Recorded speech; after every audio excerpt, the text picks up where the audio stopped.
Hi, my name is Callie Chappelle, and thanks for watching this video about flowing. This is part of a larger series of videos, part of the Novice Go Fight Win debate series that teaches novice debaters how to do policy debate. So this video is all about flowing. Alright, so my name is Callie Chappelle. I'm a debater for the University of Michigan. I debated for Traverse City Central High School. I'm a 2A, 2N, 1A, and I love flowing. This is such an important skill, and I really think it's super important for people to have this skill. In fact, it's so important that certain judges will actually give you extra speaker points if you show them your flows after the round. Alright, so how do you make the most out of this video? Well, you should take notes and rewatch bits you need re-explained. In particular, you should definitely take notes on the demo flow that I do, because that'll be super important about how you do flowing. Hopefully we'll have worksheets and or supplemental materials that go along with this video, so check in the video description for those.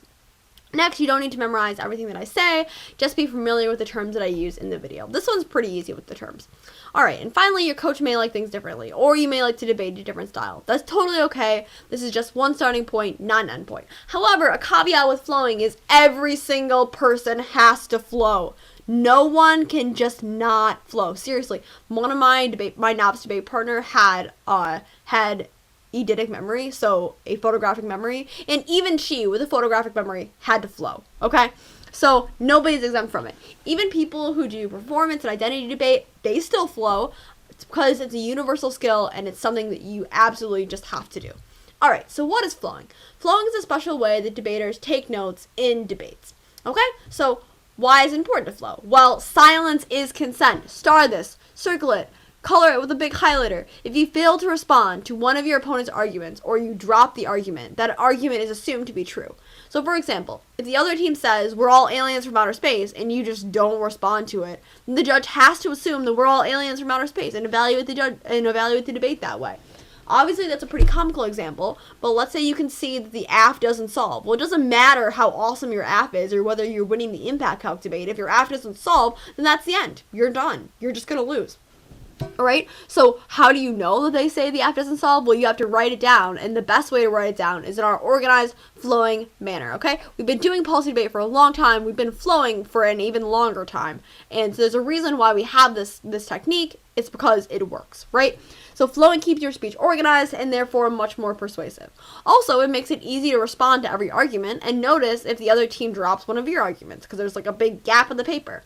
And the judge flows. So it makes you see the round from the judge's perspective, so it makes you more persuasive to the judge. And finally, flowing is the only way to truly understand what's going on in a debate, right? You get a conception of the debate if you don't flow, but you don't ever actually really understand the nitty-gritty until you take notes like this. Alright, so flowing supplies. Here are 4 supplies for being a kick-butt flower. First, legal paper. So we have special flowing paper for novices, novice flow paper that may be in your Dropbox but may not be, and I'll see if I can post it on this video. Essentially what I did was I just made a template for legal paper that you can use a printer to print out that has all the speeches and the speech times at the top, so it's super easy. It's kind of like a cheat sheet, and it's also your flow. You also should have 2 different colored pens. So you should flow the AF team a different color than the neg team. So for example, I always flow my team in black and the opposing team in red, but that's just me. But you should start with this system right away and stick with it. Next, you should have a kitchen timer, or any kind of timer really. A kitchen timer works. I use one of those for a long time, but some of us have special debate timers that we get from debate camp, and those are pretty cool too. And finally, you should have a nice outfit. So debaters are expected to wear professional or business or appropriate dressy clothing to debate tournaments. Sometimes it's something that you'd want to wear to church or out to a nice restaurant, or maybe not with a date, but something that is pretty nice and that most importantly makes you feel confident in yourself. Just a shout out to women. Sometimes judges don't always agree with what is and is not appropriate for women to wear. I'm telling you this from my heart. You should wear whatever makes you feel good about yourself, and whatever makes you feel confident in a debate round, no matter what other people say about what you're wearing. Alright, so what not to use for flowing. You should not use light colored pens, colored pencils, or markers. You're going to be taking lots of notes, and these things will make your flow look really, really cluttered. Next, you should not use notebook paper. Frankly, it's just not large enough to flow on. You're going to make enough arguments in a debate that a notebook paper is just not big enough. And finally, you should not use a paper that's folded horizontally. So this example that I gave you, this is bad. You should use a paper folded vertically. So think about if this picture was rotated 90 degrees, that's the right way. All right, so what does a flow look like? Well, it's a vertical grid, usually on legal paper, okay? So you can see this picture. If this was legal paper and not on a computer, a flow would look very much like this.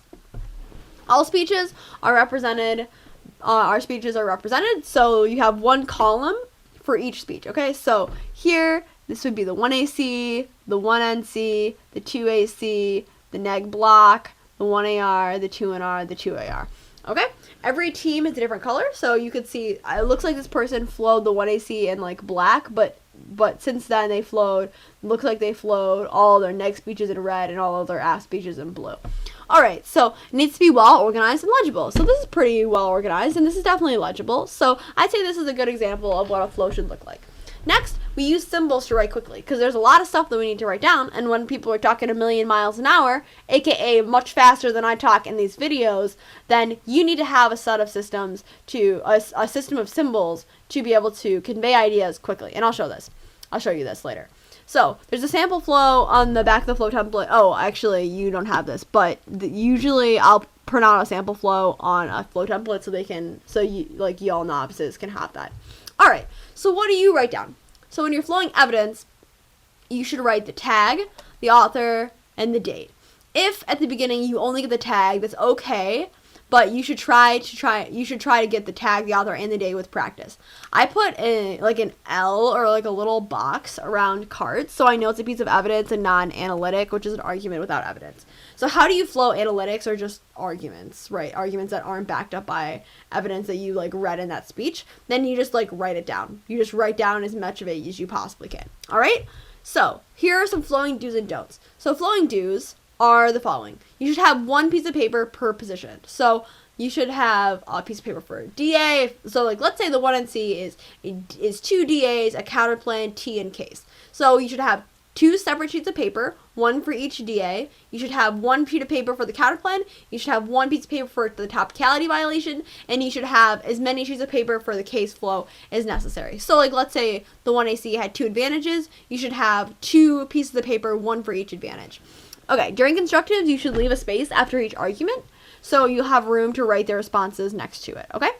Next, you should say seatable flowing, and you should not get behind. Sometimes if you're going against a team that's faster than you, or even if you're not going against a team that's faster than you can get like distracted and just get behind and miss an argument.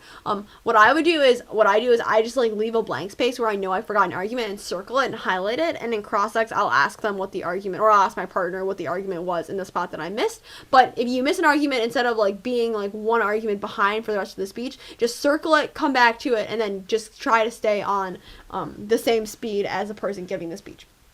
You should look up evidence during prep time, not while flowing. Flowing should always take precedent to looking up evidence, with the exception of the 2AC. Always write in shorthand or with symbols. Don't write out every word, because that is what's going to cause you to get behind. And always flow the tag, author, and date of the evidence, or as much as you possibly can, given the time allowed. Alright, so flowing, don'ts. Don't get behind. If you miss an argument, leave a space, start it, and ask your partner or your opponent about what the argument was. Don't look up evidence instead of flowing. Flowing should always be your number 1 priority, because it doesn't matter if you have super baller evidence for one particular position, but then you drop a bunch of arguments because you're not going to win the debate. Alright, third is don't walk up to your opponent's laptops while they're reading to find out what they're saying. This is the most annoying thing to have happen to you when you're reading a speech, is when someone comes up and just like looks over your shoulders. Just like go away, like don't be near me right now. I'm trying to give a speech that's really good and you're really distracting me.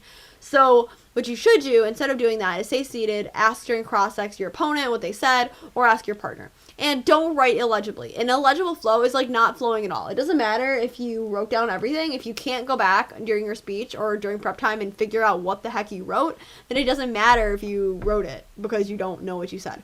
Also, make sure that your partner can read your flow in case you have to hand it up to them during a speech. So if you practice using legible handwriting ASAP, then that's really, really good.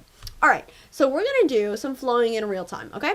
So I'm going to do kind of a sample debate, and I'm going to show you what the flow would look like as it's happening, okay? So for the 1AC and the 1NC, I'm gonna just say the tag and the site. I'm not gonna read the full card, but you should get the idea, okay? So there are a couple things that you should know. First, where I write S, that means solve. So that's my shorthand for solves. The exclamation point is the impact. So that's why Go Fight Win, our logo, is an exclamation point, because that's like an impact, because we're supposed to have an impact on you. And the blue arrows, you like don't actually flow. So like if you were in a debate, you wouldn't like need to write these blue arrows. They're just to show you kind of where the response is to a previous argument. So like, for example, there's going to be an argument here, and then the 1NR, the response will go right here, and then the 1AR response to that argument will go right here. Okay, so let's get going. So first is the 1AC. So economic collapse is inevitable, Bardos 11. All right, so that's already here. Okay, so now we're going to jump to the 1NC. So this is the 1NC response to that argument, okay? Economy is resilient, Krugman 12. Okay, so that would be like the 1NC reads a response to economic collapse inevitable. So this Bardos card would be this econ resilient. So you can see that I float it directly next to there because it's a response. All right, so now let's go to the 2AC. So what would the 2AC say? So the 2AC says, extend our Bardos 11's evidence from the 1AC. Economic collapse is inevitable. He cites economic modeling and is a professor of economics. Okay? So I wrote here, extend. That's the EXT Bardos, right? So we're extending this card. And why is the reason why you should prefer it? Because he cites economic modeling. Oh, and he's also a professor of economics, but I didn't write this in here. All right. So now we're going to go, oh, and then he's a professor of economics. I did write that in there. Okay, so these are the two reasons why you should prefer Bardos. And then I just wrote extend because I made the original argument here. All right, so now we're going to go to the 1NR. All right, so first, they say that economic decline is inevitable, but extend our 1NC Krugman evidence that says the economy is resilient. You prefer this evidence because A, they say modeling, but our evidence cites long-term trends which assume future change, whereas AF evidence is just a snapshot of one particular model. And second, they say credibility, but Krugman is a congressman in the House Finances Committee and therefore looks at how policies affect the economy in the real world instead of in theory. Therefore, there's no impact to the DA because the AF won't trigger economic collapse and our impact of global warming outweighs. Okay, so you can see where I made all of these arguments and then the shorthand in which I wrote it, okay? So you should try to emulate the style. And also, it's important to note that I lined this up, right? So where I said they cite economic models, then here's a response directly next to it. So I see that I've responded to this argument. So I said long-term economic trends, the Krugman evidence cites, and that it solves for future changes. It indicates that future changes will happen in the future. See, like, I'm even looking at my flows, the shorthand, and I can remember kind of exactly what I said. And also that this causes the AF to be a snapshot, right? So these things are lined up. Professor of economics is what I said, what the 2AC said. The 1NR response to that is that Krugman's on the House Finances Committee, which is more real world. Okay? So, and then this argument is like not associated with any of these, so I just flowed that right at the bottom, right in order. Okay? So now we're going to do the last speech, which is the 1AR. Okay? So get ready. They say the economy is resilient, but economic decline is inevitable. That's our Bardos evidence from the 1AC. They say their evidence cites long-term trends, but our evidence cites economic theories which take into account more variables that make the economy resilient. Oops. These also assume Krugman's long-term trends, which means that you prefer AF evidence. They say their evidence is post-dated, but our Bardos evidence cites more statistics, which is more important because statistics take into account how the economy shifts in reference to a point, and the neg evidence is just a snapshot. And they say prefer Krugman, but Bardos is a professor of economics at Harvard. This is comparatively better than a policymaker because he has more education about historical economic theories. And we solve their impact because economic decline would cause people to turn to cheap oil and coal instead of alternative energies, causing relatively more global warming. So you can see that I have all these arguments are lined up with their response. So like answers to long-term trends, solves economic theory, assumes more variables. They say snapshot. We say stats is better than recency. They say he's on the House Finance Committee, but we say that Bardos is professor of economics at Harvard, would solve historical theories and references a point. And finally, they say no impact to the DA because AF solves, and we say that we actually solve warming because economic decline causes more warming to happen. Okay, so all of these things are lined up. So this is just an example of one particular argument, how it would progress in a debate, but obviously you have like many arguments, so you need to be very good at flowing these in real time. The biggest things that I would recommend for novices improving flowing is to do two different things. First is if you're at a tournament, you should sit with a varsity in a break, in like a round where the varsity is not debating, sit next to them or sit next to your coach and watch them flow and flow with them. And if you miss an argument, you can ask your varsity or your coach what the argument was, and they can give you feedback about how to make your flows better. Second is you should watch debates online. There are lots of really amazing debates, for example, from the TOC or from different high school tournaments that are online, and you can practice flowing those debates as well, and then you can show your flow to your coach or to a teammate of yours, and they can give you constructive criticism about how to flow better. Alright, so I hope this was helpful.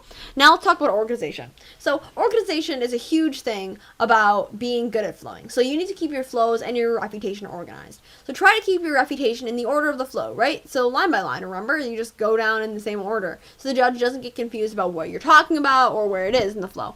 And remember, even if you said it and the judge doesn't flow it, it's considered a concession. So half the battle is just saying the right things, but the other half of the battle is like making sure that the judge actually writes down what you're trying to say, right? Because if they don't write it down, they're not going to remember it, and it's called a concession. I had a really terrible situation at the camp tournament. I was debating this really good team, and the judge just didn't flow one of their key arguments, and so we ended up winning, even though we shouldn't have won, because the judge just messed up flowing. So we ended up winning, and why did we end up winning? Because we just made sure the judge flowed all of our arguments versus the team where they didn't. Alright, so what happens if the other team doesn't flow? So this happens sometimes in novice, where you're hitting a novice team and they don't know what flowing is, or they just don't flow, and it's just really terrible. So sometimes it can be a little bit confusing. Well, if the other team isn't flowing, you should still flow. Just because you don't solve, like, two wrongs don't make a right? So you should respond to their arguments in the order that they gave them, and the judge will be really impressed that you flowed so well, and will definitely reward your effort in speaker points. For sure. If your speech is organized and your opponent's is not, like, your speech will automatically be better. And you should still try to make your speech as organized as possible. The judge will love it, and you'll most likely win the debate. So even if you're debating a team that's not very organized, you can still try to clean up the debate and make it as organized as possible, which the judge will really appreciate. Alright, so flowing after the round is over. So after the round is over, flowing is not done. So what you should do is, after the judge discloses their decision, who won, most judges will give an oral critique or a quick explanation about how they viewed the round and why they voted the way they did. And sometimes they'll also give you a little bit of personal feedback about how to improve as a debater yourself. So what do? You should sit down and listen. You learn the most from oral critiques, more so than from your coach, in my case, more so from practice debates. The biggest thing is hearing judges' feedback from each debate. So you should actively ask the judge any questions that you have or anything you want help improving on, and they'll love it, trust me, and they'll probably give you more speaker points the next time they see you, especially if you do the things they told you to do next time they judge you. It's a great way to do that. Half the battle of just getting really good speaker points is just knowing kind of what judges, especially on your local circuit, if you're debating there, like, and pandering to that, right? So while the judge is talking, you should fold your flow in half, and you should write the following information on the back. So you should write the round number at the tournament, who your opponents were and who won, what arguments everybody made and all the speeches, comments the judges made, and then a goal about the things you want to do better next time. Also, one thing that I've started doing is creating a Word document that has all of my debate rounds and all of the comments that I've gotten from judges. So, and then also with the opponent and the judge name. So if I ever hit those people again, I can go back to the Word doc and see what I did last time I debated them and any comments, and try to improve the second time. And also, if I get a same judge again, I can go back, like, Control F the judge and see kind of what their comments were for me personally and see if I can improve on those for this particular debate round. Alright, so this is the end of this lecture. I hope it was helpful on flowing, but honestly the biggest way to improve on flowing and the best way to learn flowing is just to do it and to practice it with someone who knows how to flow right beside you. So I'd highly recommend seeking out some kind of mentor and having them help you, because that's the best way to get better at flowing. So good luck, and I wish you the best of luck in future debates.